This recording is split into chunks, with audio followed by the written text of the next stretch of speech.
Il tema oggi tanto in voga della teoria gender, presa a braccetto da un certo tipo di femminismo, cioè questa messa in discussione che l'uomo non sia uomo biologicamente, che la donna non sia più donna biologicamente, perché c'è questa autopercezione che viaggia con un certo tipo di cultura anche sostitutiva di un certo tipo di uomo o di società.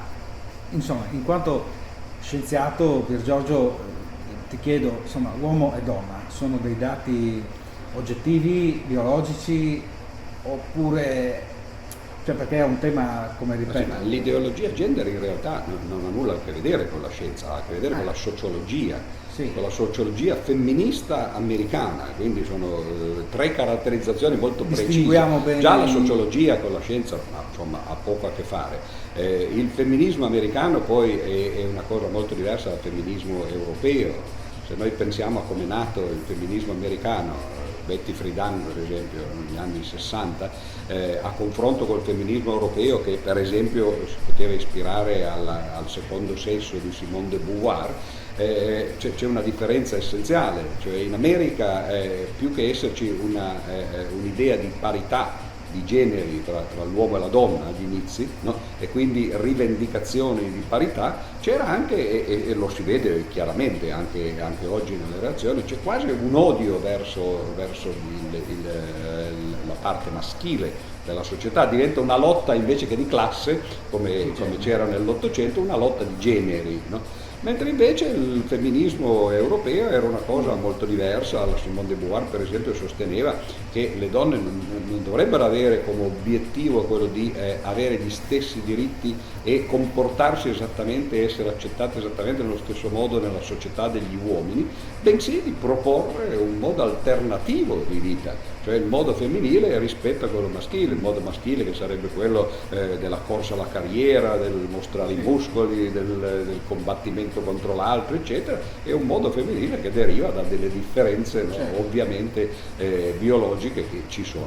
La scienza su questo non ha nessun dubbio, cioè, tra l'altro a tutt'oggi non c'è nessun altro modo per esempio di produrre dei figli, no? Di procreare, se non mettendo insieme i gameti dell'uomo e della donna. Poi uno può arrampicarsi sui vetri, può fare i parenti 1, parente 2, genitore 1, quello Sì, può dirlo, sono cose assistiamo- linguistiche, ma rimane il fatto che quando uno vuole procreare un figlio, da una parte ci deve essere il contributo maschile e dall'altra parte quello femminile. Ora se ci sono coppie per esempio di soli maschi o di sole femmine e poi devono aggirare questa cosa. Poi una volta si chiamavano semplicemente genitori putativi. Nel caso di Gesù Cristo, per esempio, no? C'era un padre vero che era Dio Padre e poi c'era San Giuseppe, no? Che però non si chiamava genitore 1 o genitore 2, no? Erano due cose diverse, la Madonna è la madre, ma San Giuseppe non era il padre, si chiamava putativo. Oggi non piace chiamarsi putativo, non piace chiamarsi adottivo e si vuole dire no, io sono il vero padre. Ora, da un punto di vista di diritti non c'è nessun problema, se io voglio dire che sono il padre di qualcuno senza esserlo, o se voglio dire che ho un sesso diverso da quello che ho senza averlo, sono fatti miei, è una questione psicologica. È una convenzione, però, convenzione. è un fatto Se sociologico. io dico per esempio mi sento grasso, no? O mi sento magro, oggi c'è questo problema, no? C'è anche quello, no? Io mi sento Grasso e bello, no? Per esempio ci sono queste modelle, no? Estremamente sovrappeso, no? Che dicono questo, va benissimo, quelle sono questioni così. Ma nel caso del peso, che è meno sensibile, no, di quello del genere, cioè nessuno si sogna di dire che però non esiste la forza di gravità, che non esiste la forza peso, che non c'è un peso effettivo, che quando io mi peso sulla bilancia, se peso 200 kg, posso anche dire che il peso è bello, Certo, ma questo non significa che è piccolo, no? E allora la mia percezione psicologica è una cosa, io mi sento magro anche se peso 200 kg, buon per me. Ma non posso dire, non posso pretendere che gli altri dicano che non c'è il peso e che invece non peso quella quantità. La stessa cosa succede per l'età. Dunque, chi era? Forse era nei fratelli Karamazov, non mi ricordo. No, il Thomas Mann, il Buddenbrock, no? Che si diceva che non si ha l'età che si ha, ma si ha l'età che si crede di avere, no? Dice io mi sento giovane, no? Anche se ho 80 anni, o uno mi si sente vecchio anche se ne ha 20. Benissimo, anche quella è l'identità di età, si direbbe, no? In analoga all'identità di genere.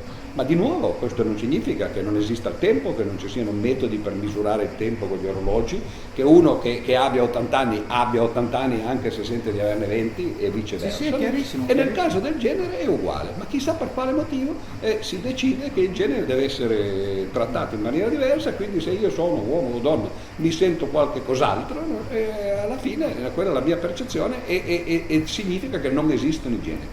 Ora, i generi dal punto di vista biologico, chiaro che esistono, tra l'altro sono i nostri cromosomi a dircelo, a differenza delle razze, che uno potrebbe dire, sai, le razze sono una cosa più sfumata, no? È difficile identificarle geneticamente, su questo alcuni biologi si basano per dire che non si può parlare per esempio di razze umane perché non si sono identificati i geni che distinguono la razza nera, per dire, da quella cinese, no? Così via. Ma nel caso del sesso la cosa è semplicissima. Cioè si guarda i cromosomi e se ci sono dei cromosomi Y quello è un uomo e se non ci sono dei cromosomi Y quella è una donna. Cioè la cosa finisce lì. E tra l'altro anche quando si dice cambiamento di genere, ma si cambiano gli attributi esterni, no? Uno può per esempio decidere di cambiare i propri organi genitali sull'esterno, può decidere per esempio di fare terapie ormonali, cambiare i livelli di testosterone e così via, sono cose artificiali, ma quelli sono semplicemente sintomi di quello che uno poi veramente è. Questo non significa che non ci siano dal punto di vista naturale delle malformazioni di genere, una volta si chiamavano così disfunzioni di genere, no? Adesso non si possono più dire, no, la parola, in cui per esempio ci sono vari cromosomi, ci può essere per esempio cromosoma XYY, oppure XXY, sono malattie, non esistono solo cromosomi Y, questo è interessante. Ci possono essere persone che hanno solo cromosomi X, le donne sono così, ne hanno 2, però possono averne 3 per esempio di X o 4 o 5, no? Che provocano appunto dei problemi, averne di più. No? Però non c'è nessuno che possa avere soltanto cromosomi Y, perché la cosa non è autosostentativa, diciamo. Chi nasce con soli cromosomi Y dura poco e muore. Cioè la natura la vince sempre. In realtà è quello vero. Quindi l'identità di genere è questa la confusione, non è una questione oggettiva, è una questione soggettiva nel senso letterale, perché riguarda le percezioni che ciascuno ha di sé riguardo a questioni sessuali di questo genere. Ma le percezioni sono una cosa, questo non significa che si può negare l'oggettività, a meno che uno non sia per l'appunto un sociologo americano femminista, e quindi è una questione filosofica. E non è un caso che ci sia una tensione fra l'umanesimo da una parte e lo scientismo, se così vogliamo dire, dall'altra, perché gli scienziati di fronte a queste cose ovviamente hanno una posizione che è la stessa mia. Molti preferiscono, come si dice a proposito del dialogo, lasciar perdere, diceva lasciamoli parlare, eccetera. Però quando poi questi lasciamoli parlare diventano per esempio leggi, tentativi di far passare, come nel caso nostro, la legge Zan, no? Tra l'altro la proposta di legge Zan è molto controversa proprio perché ci sono coloro che credono che i generi invece ci siano e che debbano essere trattati in un certo modo. Infatti c'è una reazione delle femministe contro la legge Zan. I gruppi femministi classici si sono lamentati di questo fatto, perché se uno dice che non esiste la differenza tra maschio e femmina, poi le battaglie per la parità tra maschio e femmina ovviamente cessano di essere, dice di cosa stiamo parlando, no? Cioè, di cose che non ci sono. No? Poi ci sono delle problematiche diverse. Negli Stati Uniti però ci sono anche delle motivazioni, diciamo così, di tipo differente, non solo filosofico o sociologico, che hanno portato a questa ideologia. 2 soprattutto, una sono le motivazioni dell'ambiente carcerario, cioè ormai è stato accettato questo fatto che bisogna accettare l'identità di genere che uno dichiara di avere, e molti detenuti maschili incominciano a dire di essere delle donne, perché in quel caso possono essere trasferiti in carceri femminili dove le condizioni di vita sono diverse, dove loro soprattutto hanno un vantaggio fisico anche nei confronti delle altre detenute, e questa è una prima cosa. E la seconda cosa, molto più generalizzata, perché poi non so quanti siano i detenuti poi tra l'altro che hanno si avvalgono di queste possibilità, è quella dello sport.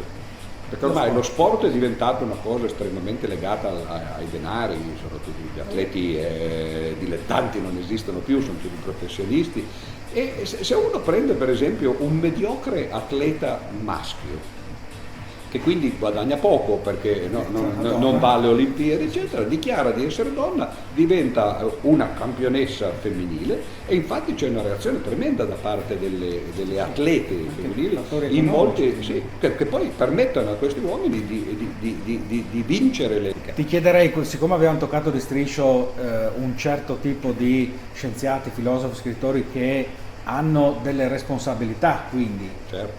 ecco, io ti chiederei che consiglio daresti alla classe intellettuale, cioè agli scrittori, filosofi, scienziati, ovviamente sempre amare il confronto e indagare e cercare, come dici, c'è una realtà obiettiva e una soggettiva, ma se tu volessi dare un consiglio agli intellettuali in formazione, ai nuovi intellettuali che emergeranno, un breve consiglio da dare alle persone che pensano. Consigli è meglio, io posso dire quello che penso, più che poi gli altri fanno quello che vogliono naturalmente, no? Però la mia impressione è che se uno per quieto vivere evita di entrare nelle polemiche, di prendere posizione anche quando pensa che le cose che vengono dette non siano corrette, quello andare contro, diciamo così, il ruolo dell'intellettuale, che dovrebbe essere quello appunto di partecipare, di dire, di discutere e soprattutto di dire quello che pensa. Accennavo prima al fatto che molti scienziati per esempio pensano che sia meglio non parlare né di razza né di genere eccetera, perché poi ci sono questi movimenti appunto sociologici eccetera, e quindi si crea questo politicamente corretto che però va contro spesso con lo scientificamente corretto. E allora se uno è uno scienziato, in quel caso per esempio forse sarebbe meglio che difendesse lo scientificamente corretto invece del politicamente corretto. Se è un politico no. Ma io mi accorgo facendo proprio convegni che certo, qualcuno mi dice se c'è quello io non vengo, se c'è quell'altro io non vengo. Certo, È tutto poi c'è anche quello, il confronto personale diventa una cosa, ma poi il confronto si può fare in maniera anche estremamente come dire, corretta dal punto di io vista se non ho personale. due punti di vista diversi, certo.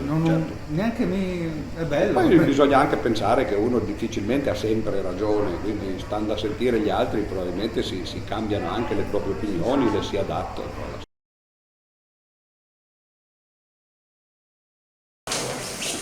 Maschile e femminile esistono oppure come vuole il gender sono solo macchinazioni? No, è chiaro che un uomo può sentirsi una componente femminile importante, però non è una femminilità genetica, è una componente femminile, quindi rimane con l'uccello e si sente una donna, questo è lecito.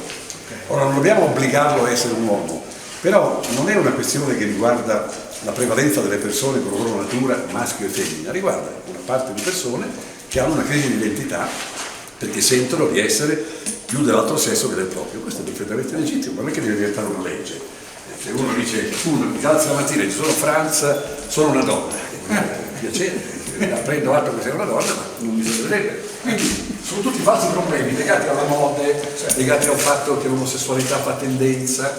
E allora persone ricchissime, tipo Fedez appunto, inventano questa adesione al disegno di legge Zan, che si può discutere come tutto, come si discute ogni legge, e che è voluto però da una persona che oltre ad avere uno stipendio di Stato ha anche un'azienda che vive sopra i gay pride e le attività, quindi ha un interesse particolare a rendere assolutamente normale una condizione che è normale, perché la parola normale non è solo di una parte, tutti siamo normali, ma è evidentemente un segmento dove lui ha alcuni interessi particolarmente importanti. Si trova una persona non nota come Fedez che lo sostiene e quindi lui ha un vantaggio economico in quella che dovrebbe essere invece una legge che garantisce tutte le persone rispetto ai loro diritti. Qui non vedo particolari diritti, vedo la volontà di imporre una visione unica per cui se tu hai una chiesa, un prete, una scuola cattolica che dice sposatevi e fate figli, rischi di non poterlo consentire perché anche nella scuola cattolica dovresti insegnare l'attenzione particolarissima al mondo gay, che può essere un'attenzione assolutamente legittima, ma non può essere imposta a chi educa secondo il modello della famiglia cristiana, che è un modello che esiste, quindi come tu puoi legittimare il tuo, e lo legittimi, lascia che gli altri si tengano il proprio. Certo. Mi pare così complicato. La scorsa settimana a Bologna ho avuto il piacere di trovare Pier Giorgio Di Freddi. Lui è ateo, lo sappiamo, però lo reputo uno scienziato onesto e coerente. E gli ho chiesto appunto lui come scienziato cosa potrebbe dirci del maschile e del femminile di oggi, le persone che non si sentono quello che il corpo gli dice di essere, no? Ecco, lui mi ha dato una risposta coraggiosa, perché ha detto che c'è il politicamente corretto e lo scientificamente corretto, e lo scienziato onesto deve essere al servizio dello scientificamente corretto. E lui mi ha detto: i cromosomi parlano chiaro, sono dati di fatto, cioè c'è X e Y, il resto sono, appunto, uno si può sentire anche magro, ma se pesa, cioè ci sono dei dati reali. Ecco, io mi collego un po' a una conversazione, ecco, fra noi, e chiedo anche a lei, quindi, cioè, questo sfiguramento che oggi si fa, in cui non si pretende che non c'è più il maschile, non c'è più il femminile, come si diceva, non ci sono più popoli, non ci sono più tradizioni, il passo successivo è che non c'è più neanche l'uomo, ecco, e sembra che abbiamo toccato anche lì livelli impressionanti, no? Con questa sostituibilità, fungibilità, ecco, anche lì una sua opinione su questa raccapricciante, a mio dire, fatto. Sì, io credo che ci siano dei processi appunto in corso. Uno si chiama cancellazione della cultura, l'altro è cancellazione della natura, cioè la cancellazione proprio di dati che appartengono alla realtà, che non sono il frutto, come ci viene raccontato, di convenzioni sociali, di un potere borghese che avrebbe imposto, che so, la famiglia, che avrebbe imposto il ruolo della donna, il ruolo del maschio. Quello avviene nell'ambito della storia, ma il fatto reale è che esiste una differenza in natura. Quindi questo negare questo rapporto reale è anche una forma di presunzione nei confronti della storia umana, cioè è come dire che finora l'uomo ha sbagliato, cioè per migliaia, forse milioni di anni l'uomo ha concepito male il suo rapporto con la natura. Oggi finalmente siamo emancipati, affrancati da questi pregiudizi. Allora, fermo restando che pregiudizi non sono, perché hanno una base appunto scientifica, fisica, organica, attengono proprio alla natura umana. In secondo luogo, hanno attraversato epoche diverse, contesti diversi, società che obbedivano a valori e religioni diverse e tuttavia sono rimasti in piedi. Credere che si possa oggi, con un atto di presunzione sconfinata, cancellare tutto quello che ci dice la realtà e ci dice la storia umana, non l'ultima storia, ma la storia umana, è già un atto di pretesa terribile. A questo si aggiunge anche quel limite culturale che noi ormai conosciamo, che è il soggettivismo, cioè io soggetto decido di essere quello che voglio essere. Quindi non mi interessa ciò che mi dice la natura, ciò che mi dicono i miei limiti, ciò che mi dicono i miei cromosomi. Io sono ciò che voglio essere. Ecco, questa è la terribile, presunzione della nostra epoca, e quindi anch'io reputo raccapricciante questo spettacolo. Ripeto, l'insorgenza della realtà mi porta a confidare che le forze della natura, che gli istinti, le pulsioni, le passioni, oltre che la consapevolezza culturale, eccetera, possano infatti intervenire e possano, interrompere questo percorso. Io, spero che con il passare del tempo vedremo ciò che sta accadendo nei nostri tempi come un'ubriacatura di passaggio che è durata alcuni decenni e che si è acutizzata dal 68 in poi, per voler periodizzare storicamente, attenendosi soltanto all'ultima epoca, ma che magari poi dopo viene sconfitta dalla natura umana e dal senso proprio delle cose, dal senso naturale delle cose, prima ancora che dal senso soprannaturale della vita. Certo. Io farei derivare direttamente dalla rivoluzione francese. Certo, ma si potrebbe fare un discorso a ritroso. Però l'esempio è un po' come la cellula tumorale che inizia a ragionare per conto proprio, a moltiplicarsi in modo individualistico, danneggiando l'intero organismo, che dovrebbe essere coesione, unità superiore, e il singolo, come si accennava, il soggetto che inizia a autoproclamarsi ogni cosa, uccide il corpo intero. Sì, il ripensamento credo radicale che ci sia da fare sull'idea di libertà, Cioè la libertà considerata come l'illimitato si capovolge sempre nel suo contrario, ce lo raccontava anche Platone 24 secoli fa, ce lo racconta la storia umana, cioè ogni volta che la libertà non ha limiti diventa dispotismo. Sicuramente. E quindi bisogna ripensare la libertà, cioè la libertà ha senso e valore se viene correlata ai limiti, se ha diciamo un ordine con cui si confronta, se ha una misura con cui si confronta e un'autorità anche con cui si confronta, e se soprattutto riesce a mettersi in relazione con la natura, che costituisce comunque un vincolo delle nostre condizioni. Non siamo onnipotenti, la nostra libertà è commisurata alle nostre limitate dimensioni. Marcello, grazie ancora di cuore di questo incontro e speriamo che avvenga come ci auspichiamo, cioè che ci sia un rovesciamento, e ci sarà. Grazie ancora. Grazie a voi.